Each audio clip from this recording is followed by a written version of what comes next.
या अभी शुरुआत की है? समझ में आता है क्या बता रहा हूँ? क्योंकि इसको समझना बहुत जरूरी है, और जब तक ये समझ में नहीं आएगा जब तक कुछ होने वाला है नहीं। इसीलिए साहिब ने बोला था, आदि नाम हम भाग सुनाया और मूर्ख जीव समझ नहीं पाया। सारा खेल ही समझ का है, बिना समझे कुछ होने वाला नहीं है, क्योंकि तुम्हारे भरम ही नहीं टूटेंगे। आजकल गुरु क्या करते हैं, चेला आया उठा के नाम पकड़ा दिया, चलो जी अपने घर जाओ। ऐसे नहीं होता है, हर चीज समझाई जाती है। जब तक पूर्ण ज्ञान नहीं हुआ, चाहे वो थ्योरी पार्ट का ही क्यों ना हो, जब तक सारे संशय ना खत्म हो गए, भक्ति बन ही नहीं सकती।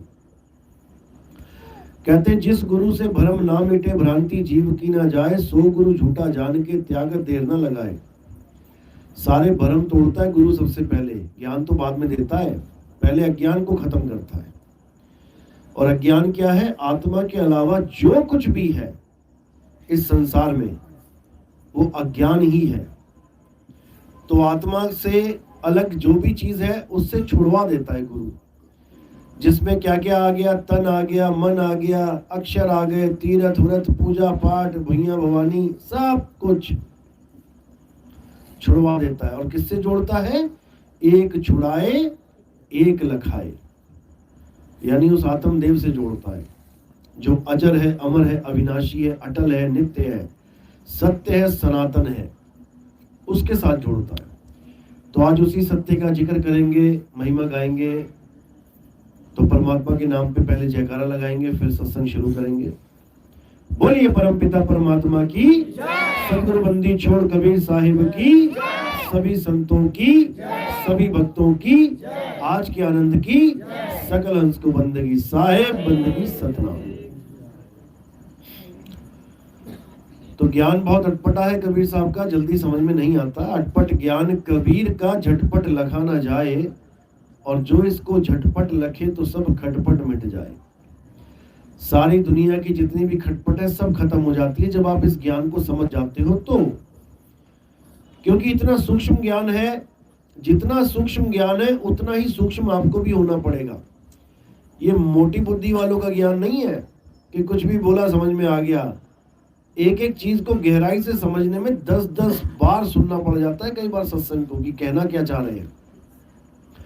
और यकीन मानो आज 3-3, 4-4 साल बाद लोग मैसेज कर रहे हैं कि 3 साल लग गए इस ज्ञान को समझने में कि आप क्या बता रहे हो। ऐसा ऐसा रंग चढ़ा हुआ था पहले का कि बात समझ में ही नहीं आती थी लोगों के। लेकिन अब मालिक की दया हुई, अब लोग बहुत ही अच्छी तरह समझ रहे हैं। और जो एक बार समझ जा रहा है वो अपना ही रूप हो जा रहा है, गुरु का ही रूप हो जाता है। वो हमारी भाषा बोलने लग जाता है। जिसको बोला कि गुरु को कीजिए दंडवत कोटि कोटि प्रणाम, कीट न जाने भृंग को, गुरु कर ले आप समान। तो जब वो हमारी भाषा बोलने लग जाता है तो हम में और उसमें फर्क नहीं है कोई। फिर वो सत्य की बात वो भी कर रहा है, फिर केवल मर्यादा का खेल रह जाता है कि हाँ भाई एक गुरु है और एक शिष्य है, बाकी सत्य तो दोनों के लिए एक है। तो यही समझा रहे हैं कबीर साहब कि एक डाल दो पंछी बैठे, एक गुरु एक चेला, गुरु की करनी गुरु भरेगा, चेले की करनी चेला, तू उड़ जा हंस अकेला। चाहे वो कोई गुरु है चाहे वो कोई चेला है, सबने अकेला ही उड़ना है। ना तो आज तक कोई गुरु किसी चेले को ले जा पाया और ना ही कोई चेला किसी गुरु के साथ जा पाया।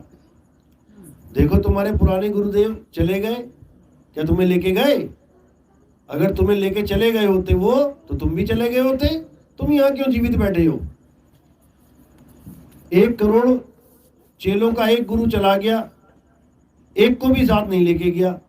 ले जाता तो वो बंदा भी मर जाता। सारे यहीं बैठे हैं, समझ रहे बात को? सारे चेले यहीं बैठे हैं और गुरु अकेला चला गया, क्योंकि जाना ही अकेला है सबने। गुरु भी अकेला जाएगा, चेला भी अकेला जाएगा। लेकिन ये समझ में नहीं आ रही किसी के बात। लोग सोच के बैठे गुरुजी पार कर देंगे, गुरुजी पार नहीं कर पाएंगे। गुरुजी तुम्हें भेद बताएंगे पार कैसे होना है। पार तुम्ही ने होना है। भव सागर में सबने अकेले अकेले तैर के निकलना है, कोई किसी का साथ देने वाला नहीं है। लेकिन हाँ, बिना गुरु के आपको वो भेद समझ में नहीं आ सकता, वो रास्ता पता ही नहीं लग सकता। इसलिए गुरु की महानता गाई है, परमात्मा से भी बड़ा बोला गया गुरु को। यहां तक बोल दिया गुरु गोविंद दोनों खड़े काके लागू पाए, और बलिहारी वाह उस गुरु की जिन गोविंद दियो लखा है। बलिहारी गुरु आपकी, तो बलिहार तो कर दिया, लेकिन गुरु लेके नहीं जाएगा। गुरु मुक्ति नहीं दे सकता, मुक्ति दाता परमात्मा है, जिसके लिए बोला सेवा को दो ही भले, एक संत एक राम। राम है दाता मुक्ति का, संत जपावे नाम। संत का एक ही कार्य होता है कि आपको सही नाम से जोड़ दे, मुक्ति अपने आप ही मिल जाएगी। लोहे को रास्ता बता दिया कि चुंबक कहाँ लगी है, चिपक वो खुद ही जाएगा जाके, गुरु नहीं चिपकाएगा जाके उसको। बस लोहे को पता लग जाए कि चुंबक है कहाँ, और वो रास्ता बताने वाले को गुरु कहते हैं। जैसे ही लोहा चुंबक के पास पहुंचेगा खुद ही चिपक जाएगा, लेकिन पहुंचे तो सही। इसी को साहिब कह रहे हैं, लोह चुंबक की प्रीत ज्यों लोह को लेती उठाए, और ऐसा शब्द कबीर का काल से लेती छुड़ाए। शब्द छुड़ाएगा काल से। कोई गलतफहमी में ना रहे कि कोई गुरुजी आएंगे तुम्हें बेड़ा पार करने तुम्हारा। शब्द गुरु ही छुड़ाएगा काल से, वही परमात्मा है। लेकिन लोगों को समझ में नहीं आ रहा, लोग गुरु डम में फंस चुके हैं और गुरु फंसाने वाले बैठे हैं।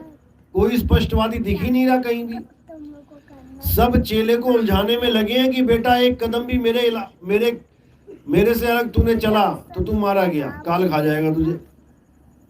ये बिल्कुल गुरुडमवाद है। ये गुरु तो चेले को इतना फ्री कर देता है कि बेटा किसी से डरने की जरूरत नहीं है, कोई काल वाल तेरा कुछ नहीं बिगाड़ पाएगा, बस तू मेरे बताए रास्ते पे चल। जिसको बिल्कुल स्पष्ट साहिब ने बोल रखा है कि गुरु राह बताएगा, चेला उस राह पे चलेगा, उस चेले को कोई पकड़ ही नहीं सकता। नलनी के सुगना तुम्हें कौन पकड़ी, कोई पकड़ ही नहीं सकता। लेकिन गुरु से मार्ग लेना पड़ेगा, गुरु मार्ग बताएगा तब चेला उस मार्ग पे चलेगा और उसको प्राप्ति होगी। नहीं तो भूल जाए कि कभी परमात्मा मिल सकता है।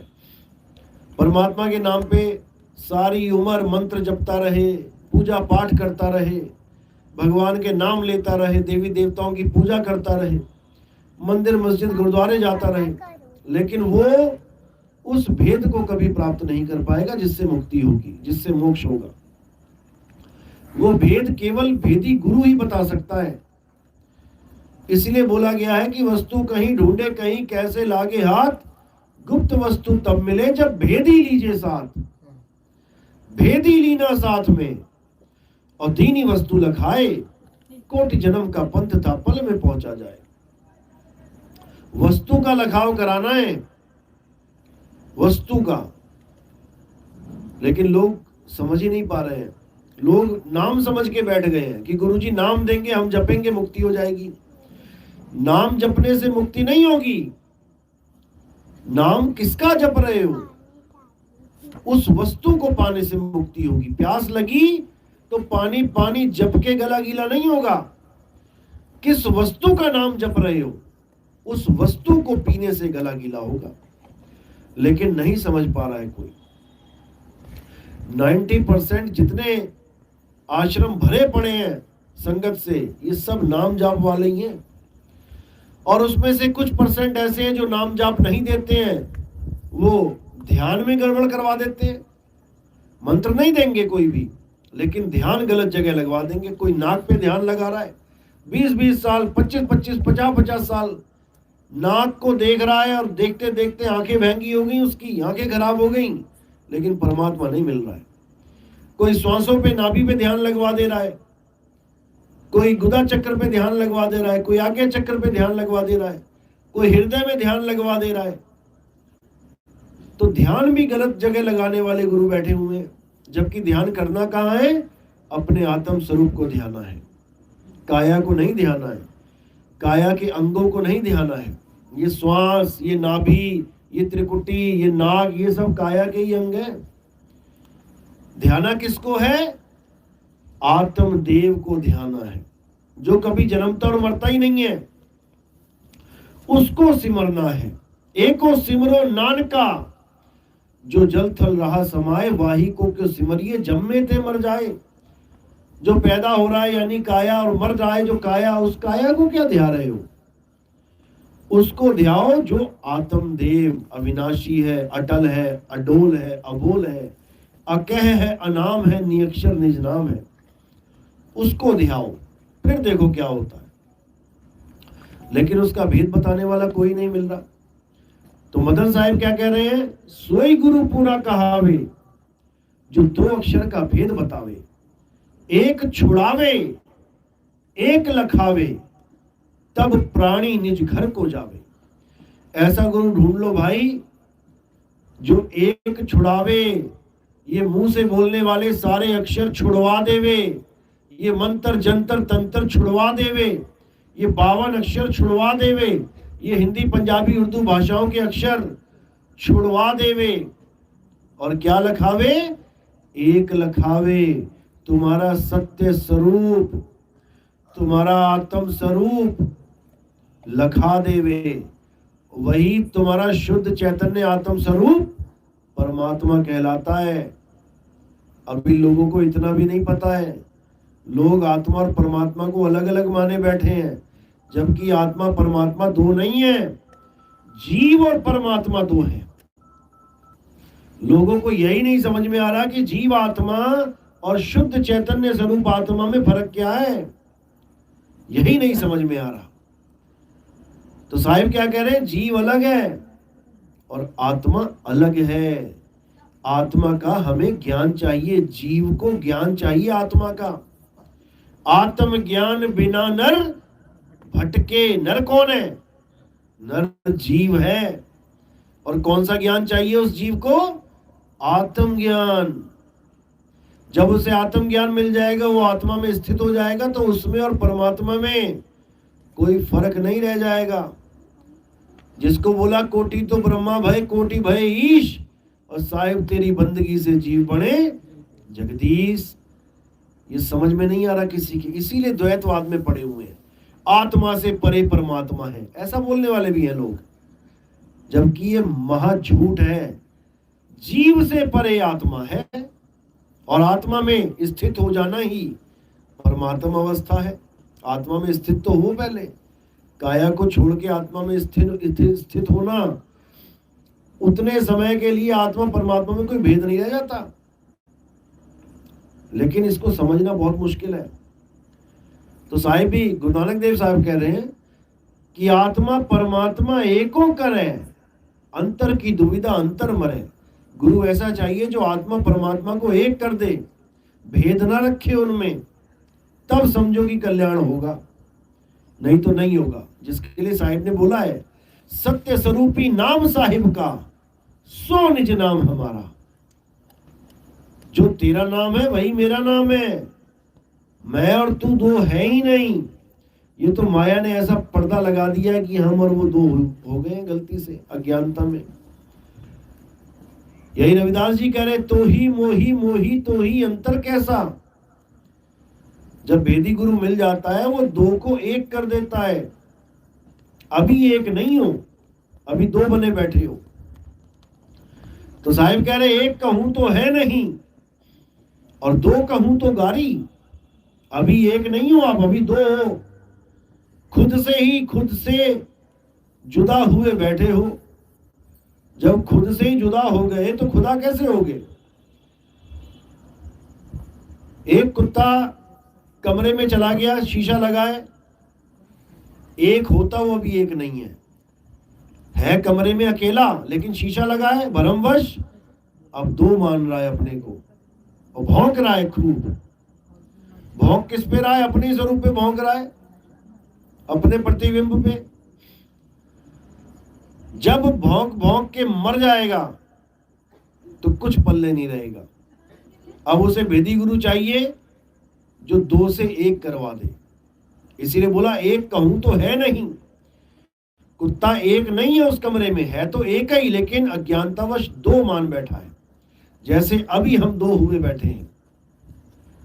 एक कहूं तो है नहीं, दो कहूं तो गारी। जब प्राप्ति हो जाएगी और फिर कोई कहे कि मैं और परमात्मा अलग अलग हैं, आत्मा से अलग परमात्मा कोई और है, तो कहते गाली के समान है ये।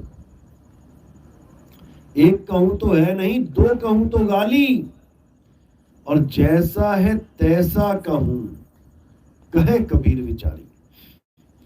जैसी अवस्था जिसकी है मैं वैसा ही ज्ञान करता हूं, वही चीज बताता हूं उसके बारे में। तो ये वेद की बातें हैं, ये तब समझ में आती है जब आप भक्ति करते हो। बिना भक्ति के आपको वो मिल ही नहीं सकता। अपना ही स्वरूप नहीं मिल सकता, दूसरों की तो छोड़ो, अपना ही स्वरूप नहीं जानते हम। हमारे पास कोई मोबाइल है, कपड़े हैं, टीवी है, कार है, मोटरसाइकिल है, बाइक, कुछ भी है, हम खूब भली भांति जानते हैं उसको, क्योंकि पूरा दिन यूज करते हैं, पता है उसके बारे में। लेकिन अपनी ही आत्मा के बारे में हमें कुछ नहीं पता, जबकि पूरा दिन आत्मा के ही साथ हैं हम। पूरा दिन एक पल भी आत्मा से दूर नहीं है, फिर भी हमें अपनी आत्मा के बारे में कुछ नहीं पता। कैसी होती है आत्मा, क्या स्वरूप है आत्मा का, कैसे बोध हो आत्मा का, इस काया को आत्मा कैसे चला रही है, कुछ नहीं पता इसके बारे में। अब इसी आत्मा का जो हमें ज्ञान करवा दे गुरु, उसी को आत्मज्ञानी गुरु कहते हैं। उसी को साहिब कह रहे हैं, आत्म ज्ञान बिना नर भटके। आत्मा साथ है, अंग संग है, फिर भी उसका ज्ञान नहीं है, भटक रहे हैं, कभी कावा कभी काशी, मंदिरों में भटक रहे हैं, मस्जिदों में भटक रहे हैं, और जो चीज हमारे अंग संग है उसका हमें बोध नहीं है। अब इसी को समझना है केवल, बाकी जितनी भी चीजें हैं सबको किनारे कर देना है और आत्मा को जानना है।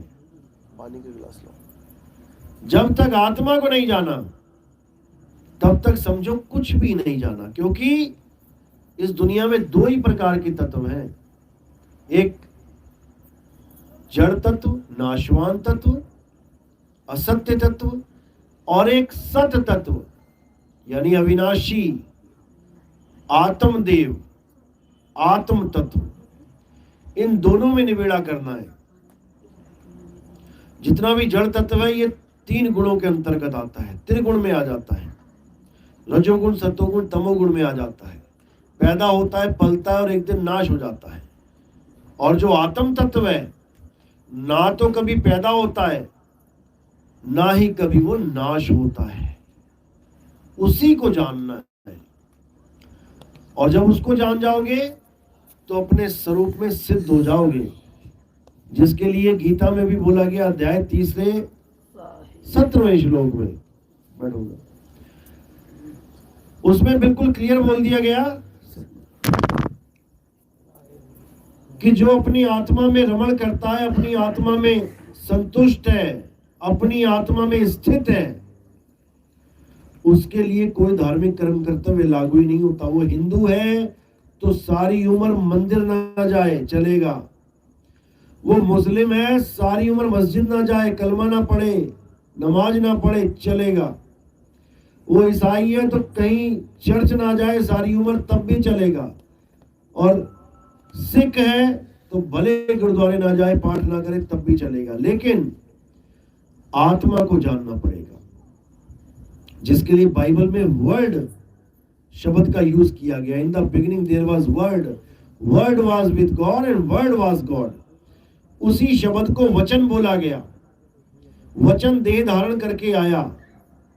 ईसाई सोचते हैं कि वचन देह धारण करके आया यानी ईसा मसीह देह धारण करके आए, वो ईसा मसीह को ही वचन कहते हैं, जबकि वचन कोई शरीर नहीं है।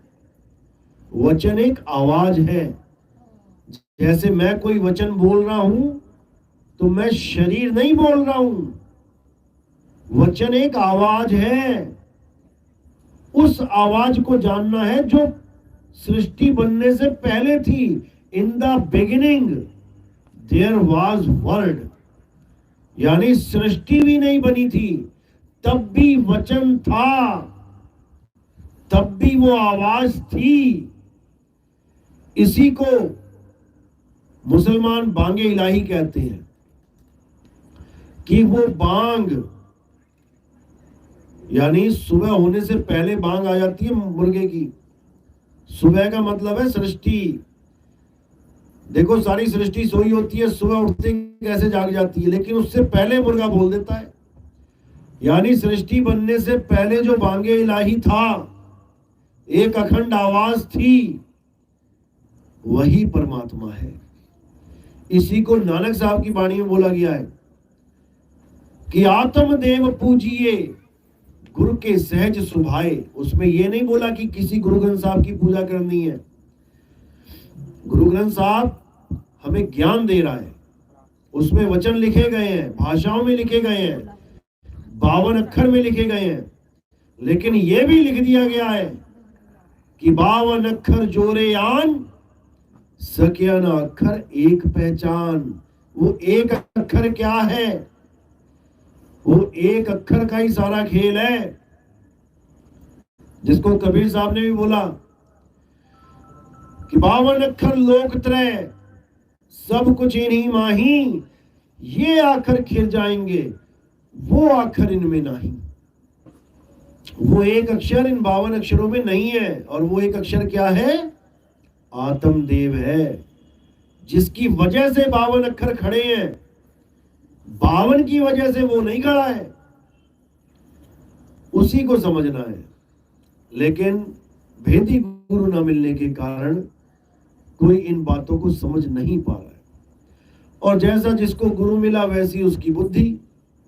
कोई राम राम करने वाला गुरु मिल गया तो चेला राम राम कर रहा है, कोई माला फेरने वाला गुरु मिल गया तो चेला माला फेर रहा है, कोई पेड़ों पे लटक गया, कोई कुएं पे लटक गया, पेड़ों पे उल्टे लटकने वाले गुरु मिल गए तो चेला भी उल्टा लटका दिया, जप तप में व्रत में उलझा दिया। जैसा जिसको गुरु मिल रहा है वो वैसा ही ज्ञान समझ रहा है। 52 अक्षर वाला गुरु मिल गया तो 52 जप रहा है, कोई आ अक्षर पकड़ाने वाला गुरु मिल गया, झंडे पे आ लिखवा दिया। बताओ, वो आ कोई परमात्मा मान के बैठ गया, आ ही परमात्मा है। हद से भी पार की बात चली गई है। जो लिख रहा है उसको नहीं जान पा रहे हैं, और जो लिखने बोलने में आ गया उसको परमात्मा मान के बैठ गए। यही कबीर साहब समझा रहे हैं कि जब तक उस नी अक्षर को नहीं जानोगे जो अक्षरों से रहित है,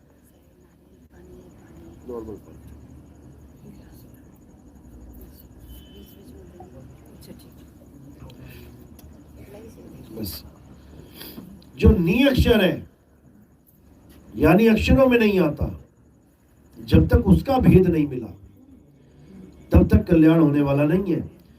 और अगर गुरु ने कुछ बोल के दे दिया, यानी स्वर व्यंजन में अगर तुम्हें दे दिया, 52 अक्षरों में क्या होते हैं? स्वर और व्यंजन, इन दो से ही बनता है सारा खेल। स्वर में क्या आते हैं? आ आ ई उ ए ओ, और व्यंजन में का खा गा घा चा चा टा डा डा, ये सारे कुछ। अब कोई गुरु तुम्हें कह रहा है कि वो अक्षर कैसा है? आ, वो आ की तरह है, तो आ भी एक स्वर है, स्वर है आ, तुम्हें स्वर में बांध दिया गया। अब जैसे ही गुरु ने आ दिया, तुम्हारे मन में कल्पना जाग उठी कि वो आई है। जैसे ही कल्पना जगी, समझो तुम अब काल भगवान के घेरे में आ गए। जिसको साहिब ने बोला, काल काल सब कोई कहे और काल न चीने कोय, और जितनी मन की कल्पना ये काल कहा वह सोए। जैसे ही गुरु ने कुछ बोल के दिया अक्षर में, बस वैसे ही तुम लपेटे में आ गए। जबकि गुरु केवल सैन देता है, इशारा करता है, उस इशारे के द्वारा चेला अपना सफर तय करता है और जब प्राप्ति होती है उसे, तब वो गुरु से पूछता है कि गुरुजी मुझे ये प्राप्त हुआ है।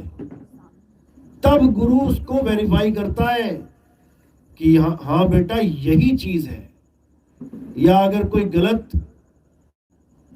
आवाज मिल गई या कोई गलत ज्ञान मन ने या माया ने पकड़ा दिया, तब भी चेला पूछेगा और गुरु फिर उसको वेरीफाई करके नो कर देगा। ये गुरु की तीसरी दीक्षा होती है। पहली दीक्षा में 52 अक्षरी नाम दिए जाते हैं कुछ महीनों के लिए, ताकि पुराने वाले जितने भी नाम जप रहे हो ये सब छूट जाए, तुम्हारे मन से उतर जाए, उनको जपने के लिए 1 मिनट ना मिले तुम्हें। दूसरी दीक्षा में ये नाम भी छुड़वा दिए जाते हैं जो पहली दीक्षा में दिए जाते हैं। इसका भी कोई काम नहीं, इसका काम भी पूरा हो गया। जैसे दाग लगाओ कपड़ों में तो साबुन लगाया जाता है, खूब साबुन लगा के झागो झाग कर दिया तुमने, लेकिन झाग भी अज्ञान ही है, झाग भी मैल ही है। तभी तो पानी से साफ करते हैं कपड़ा। अगर झाग अच्छी हो तो झाग में झाग को ही सुखा लो, झाग वाले कपड़े को सुखा लो, पानी में क्यों डुबोगे? पानी में डुबो के झाग भी अलग कर दी जाएगी। मैल तो हुई अलग, झाग भी अलग हो गई, यानी पुराने वाले 52 तो हुए ही अलग, जो नए 52 दिए थे वो भी अलग कर दिए जाएंगे। दूसरी दीक्षा में 52 का खेल ही खत्म हो जाता है। तो दूसरी दीक्षा में सैन दी जाती है और तीसरी जो दीक्षा होती है वो कोई कर नहीं सकता, वो बंदी छोड़ करते हैं आके, वो परमात्मा करते हैं। जो तीसरी दीक्षा होती है वो स्वयं परमात्मा चेक करके कि हाँ तुम इस काबिल हुए कि नहीं हुए, वो तब देता है और वो अनुभव ज्ञान होता है। इसलिए बोला अनुभव ज्ञान बिना सब झूठा, झूठी हाट लगाई। दूसरी दीक्षा देने वाले ऐसे ऐसे संत बैठे जो खुद गांजा पी रहे हैं, खुद चिलम लगा के बैठे हैं, खुद भांग पी रहे हैं, खाना खाने में बिना भांग के उनको समझ में नहीं आता कुछ। ऐसे ऐसे लोग महंत बने बैठे हैं, तो क्या उनको परमात्मा मिल जाएगा? ना उनको मिलेगा ना उनके चेलों को मिलेगा। लेकिन गुरुडम ऐसा चला हुआ है कि नहीं जी, गुरु के खिलाफ नहीं बोलेंगे, चाहे गुरु कितना ही गलत क्यों ना करता हो। ऐसा बिल्कुल नहीं होना चाहिए। कबीर साहब ने कभी नहीं बोला कि तुम गुरुडम में फंसे रहो। यहां तक बाणियां बोल दी, झूठे गुरु को झटक दे और शिष्य शाखा को फूक, वामे दोष जरा नहीं, शब्द कहा हम कूक। अगर तुम्हें लगता है कि ये गुरु गड़बड़ कर रहा है, कहते झटक दे उसको, झूठे गुरु को झटक दे, छोड़ दे इसको। शिष्य शाखा को फूक, लाखों चेले बना रखे हैं उसने, कहते फूक दे उन चेलों को, यानी छोड़ उसको, मत सोच उनके बारे में कि इतने बड़े गुरु को मैं छोड़ रहा हूं, क्योंकि वो गुरु तेरा कल्याण नहीं कर सकता। झूठे गुरु को झटक दे, शिष्य शाखा को फूक, वाह में दोष जरा नहीं। कोई कितना ही कहता रहे तुम्हें, अरे इसने तो गुरु ही छोड़ दिया अपना, तुम्हें पता है ना क्यों छोड़ा है? वाह में दोष जरा नहीं, शब्द कहा हमको। बिल्कुल निडर होके भक्ति कर, क्योंकि गुरु और चेला दोनों भक्ति करके ही मुक्ति को प्राप्त कर सकते हैं। कोई गलत फहमी में ना रहे कि गुरु को भक्ति करने की जरूरत नहीं होती, वो भी करेगा, चेला भी करेगा, दोनों भक्ति करेंगे तब जाके दोनों की मुक्ति होगी, नहीं तो नहीं होगी। जो नहीं करेगा नहीं होगी। तो यही कबीर साहब समझा समझा के चले गए, लेकिन लोगों को समझ में ही नहीं आया। सारे ही गुरु भगवान बने बैठे हैं। एक ही दोहा रटा हुआ है, गुरु बड़े गोविंद से मन में देख विचार, यानी गुरु गोविंद से बड़े हैं। यही दोहे रटवाए गए हैं, ये वाला दोहा नहीं बोला गया कि झूठा गुरु अजगर बने लख 84 जाए और सारी संगत चींटी बने तोड़ तोड़ के खाए। ये नहीं सुनाएगा कोई दोहा, क्योंकि पता है कि अपने ऊपर फिट हो रहा है। ये बहुत शातिर है गुरु लोग, लेकिन अब नहीं चलेगा इनका खेल। इन्हीं दोहों को सुना सुना के अरबों खरबों की संपत्तियां इकट्ठी करके बैठे हुए हैं। इतने बड़े बड़े आश्रम बना लिए कि तुम्हारा ही जाना मना है। वहां पे गेट पे लिख देंगे बिना आज्ञा के अंदर आना मना है। और किससे पैसे इकट्ठे किए? तुम ही लोगों से। तुम्हारा ही पैसा लगा के तुम ही से बात नहीं करते। ऐसे ऐसे गुरु हैं जो चेले तो लाखों बना लिए, कभी चेले से बात ही नहीं करते। पैसा देते रहो वो चलेगा, लेकिन चेले से बात नहीं करेंगे सारी उम्र। ऐसे भी गुरु बैठे हुए हैं। ये सब गुरुडम है। कबीर साहब ने इसकी खिलाफत करी है पूरे जोर से। वो कहते मन लागो मेरो यार फकीरी में। अब भजन यही गा रहे हैं सारे कबीरपंथी। और फकीरी देखो उनको, 1-1 करोड़ से नीचे की कोई गाड़ी नहीं लेके बैठा है। 1 करोड़ 1.5 करोड़ की गाड़ियां, अरबों रुपए के आश्रम बना रखे हैं, और भजन यही गा रहे मन लागो मेरो यार फकीरी में।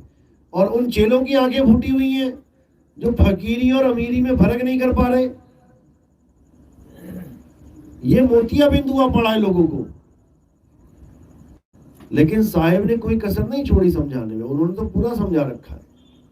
लोग हमसे पूछते हैं कि आपका आश्रम कहाँ है? अरे भैया आश्रम बनाया नहीं, हमने जरूरत ही नहीं है। इतने दुनिया में आश्रम ही आश्रम बने पड़े हैं, एक नहीं बनेगा तो क्या कह आ जाएंगे? आश्रम बनाना ही नहीं है। हाँ, कोई रहना चाहे तो एक झोपड़ी बहुत है उसके लिए, कहीं बना लो, किसी नदी के किनारे बना लो, क्या दिक्कत है? दुनिया भर का पैसा, लोगों का पैसा लगा के तुम 5,000 7,000 करोड़ का आश्रम बना लो, क्या फायदा है उसका? मिट्टी में लगा दिया तुमने पैसा। संगत का पैसा जो मिट्टी में लगाते हैं वो मिट्टी में ही मिल जाते हैं। देख लो जेलें भरी पड़ी है, कहां गए उनके आश्रम? आश्रम वहीं के वहीं है, खुद मिट्टी में मिल गए। क्यों? संगत का पैसा मिट्टी में मिला दिया इन्होंने। संगत का पैसा केवल और केवल प्रचार में लगना चाहिए, इसके अलावा कहीं नहीं लगना चाहिए। या भोजन भंडारे में या फिर प्रचार में। किताबें छाप दो, कोई टीवी में प्रचार आ रहा है उसमें योगदान करो, या कोई संत महात्मा घूम घूम के प्रचार कर रहा है उसमें योगदान करो। ये आश्रम बनाने में क्या रखा है? सारी उम्र हो गई आश्रम ही बनाते हुए। जो नया बाबा आता है 2-4 दिन बातें करता है बढ़िया बढ़िया, उसके बाद चंदा मांगने खड़ा हो जाता है। हम आश्रम बना रहे हैं, दान दो, चंदा दो। क्यों भाई, क्यों दो? क्या तुम पहले कहीं रहते नहीं थे? सिर के ऊपर छत नहीं थी क्या? जब पहले रह के जहां सत्संग कर रहे थे वहां आज भी कर लो। लेकिन नहीं, 10 चेले जुट गए। अब बाबा के अंदर जो हवस है पैसे की, बड़े आश्रम में रहने की जो हवस है, वो एकदम विराट रूप ले लेती है। अब पता लग गया पैसा आ रहा है, अब बढ़िया सिंहासन लगाएंगे, एसी लगाएंगे, मजे से सोएंगे। यही होता आया है। किसी भी बाबा की तुम चेकिंग कर लो जाके आश्रमों में, यही होता है, यही होगा। ये पहली बार है जब कोई आश्रम नहीं बनेगा, नहीं तो सब आश्रम वाले बैठे हैं लोगों का पैसा मिट्टी में डालने के लिए। लेकिन मैंने हमेशा यही बोला है कि ना तो आश्रम बनाएंगे और ना ही हमें जरूरत है बनाने की। जो तुम लोगों ने बना रखे हैं पहले, उन्हीं में सत्संग करेंगे बैठ बैठ के। और यही हो रहा है। जितने आश्रम बने हुए हैं खुद ही बुला लेते हैं, बाबा जी यहाँ सत्संग कर दो जी, आ जाओ जी। संगत ही बुला रही है, गुरु नहीं चाहता कि आश्रम में मैं आऊं, संगत ही बुला रही है, आ जाओ जी। अब गुरु क्या करे बेचारा, जब संगत ही बुला रही है कि वो संगत नहीं तो गुरु बना के बैठा है वहां पे। ऐसे भी हैं। तो ये तो समय आ गया है, अब लोग जाग रहे हैं और जागेंगे ही, क्योंकि सोने की भी एक लिमिट होती है। सोने की लिमिट होती है और लिमिट क्रॉस हो चुकी है। अब जागृति आ रही है। अब लोगों को समझ में आ रहा है कि असल में गलती हो कहां रही है हमसे, और अब सब सुधारने में लगे हुए हैं। अब सारी जात पात भेदभाव, तेरा गुरु मेरा गुरु, ये सब छोड़ के एक ज्ञान पे आधारित हो रहे हैं कि ज्ञान क्या है, वो नी शब्द है क्या, नी अक्षर है क्या। अब उस पे कंसंट्रेट हो रहे हैं लोग। और मालिक की दया ऐसी हो रही है कि जो एक बार भी हमारा सत्संग सुन ले रहा है उसको और कुछ भाता ही नहीं है, और किसी सत्संग को वो सुन ही नहीं पाता 10 मिनट भी। उसको लगता है ये सब झूठ है, ये सब झूठी झूठी बातें कर रहे हैं, एक भी सत्य नहीं बोल रहा है। क्योंकि जागृति हो जाती है, और ये जागृति केवल परमात्मा की दया से होती है, ऐसे नहीं हो सकती।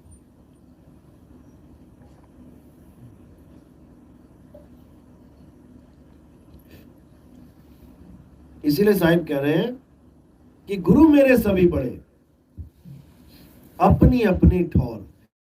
जितने भी गुरु आज तक आए सत्संग कर रहे हैं, ठीक है, कुछ नहीं से कुछ भला। अनपढ़ बच्चे को एलकेजी कराने वाला गुरु मिल गया तो भैया उसका तो फायदा ही हो गया ना, अंगूठा छाप नहीं रहा, अब अपना नाम लिख लेगा एलकेजी करके। सारे बच्चे एलकेजी वाले अपना नाम लिख लेते हैं, अंगूठा छाप नहीं रहे। तो इसी प्रकार अगर तुम्हें कोई गुरु मिलता भी है, कोई राम राम जपवाने वाला, श्याम श्याम जपवाने वाला, तब भी भला है, पहले तो वो भी नहीं कर रहे थे। तो कह रहे गुरु मेरे सभी बड़े, अपनी अपनी ठौर, शब्द विवेकी पारखी, सो माथे के मोर। अब बात यहां नहीं आई कि केवल गुरु धारण किया और मुक्ति हो जाएगी। अब बात ये चल रही है कि शब्द विवेकी पारखी, कि ऐसा गुरु मिले जो शब्द का विवेक करे, पारख करे, यानी परख करे कि शब्द है क्या। ऐसा नहीं कि गए गुरुजी के पास, गुरुजी नाम दे दो, गुरुजी ने कोई शब्द पकड़ा दिया और तुम सुन के रट के वापस आ गए, तो परख कहां गई, विवेक कहां गया। शब्द विवेकी पारखी, विवेक यानी सत्य और असत्य को अलग अलग कर देने की शक्ति। तो सच्चे शब्द और झूठे शब्द को तुम विवेक के द्वारा परख कर पाओगे कि मेरे गुरु ने जो मुझे नाम दिया है, चाहे वो 5 नाम दे दिए हो, अजर नाम, अमर नाम, अमी नाम, ये नाम वो नाम, दुनियादारी वाले नाम, चाहे कोई ज्योत निरंजन ओंकार आरंकार सोहम सतनाम दे दिया हो, चाहे सतपुरुष अकाल मूर्त शब्द स्वरूपी राम दे दिया हो, चाहे ओम कलियम हरियम शरियम ये नाम दे दिए हो, कोई भी नाम दिया उस पे परख करो। शब्द विवेकी पारखी कि ये नाम सही भी है या नहीं। कैसे पता लगेगा, परख करके। और कैसे परखोगे, पारखी से। पारखी क्या है, साहिब की वाणी है। वाणी से पहचानिए साधु चोर की हाट, अंतर की करनी से निकले मुख की बात। यानी जब संत कोई वाणी बोलेगा तो पहचान जाओ कि सही बोल रहा है कि गलत बोल रहा है। जैसे ही उसने 52 अक्षर दिए उसी वक्त विवेक जागना चाहिए। क्या बोल रहा है विवेक कि 52 अक्षर जीवाधारा, आदि अक्षर जीभ्या से न्यारा, ये है विवेक। अब विवेक कह रहा है कि भाई गुरुजी ने तो वो 52 अक्षर दे दिए, अब गुरुजी कह रहे हैं सारी उम्र रटो। अब समझो तुम 52 के चक्कर में फंस गए। तो कह रहे जब 52 जो नर पड़े 52 के फेरा, सो नर जानो काल के चेरा। और जब 52 का टूटे डोरा, सहजे छूटे काल झकोरा। जब 52 के चक्कर में फंस गए, अब तुम्हें बचाने वाला कोई नहीं। अब तुम परमात्मा को कभी जीवन में याद नहीं कर सकते। जब भी 52 को ही करोगे, जो नाम गुरुजी ने दिया है वही नाम याद कर पाओगे। परमात्मा को कभी याद कर ही नहीं पाओगे, क्योंकि परमात्मा का भेद तो दिया ही नहीं। 52 अक्षरों का भेद पकड़ा दिया, नाम जपने के लिए पकड़ा दिए। लेकिन साहिब कह रहे हैं, कहे कबीर अक्षर दो भाग, होगा खसम तो लेगा राख। ऐसा गुरु धारण करो जो 2 अक्षरों को भाग के समझा दे तुम्हें, और उन 2 अक्षरों में से आदि अक्षर का लखाव कराए और 52 अक्षर छुड़वाए।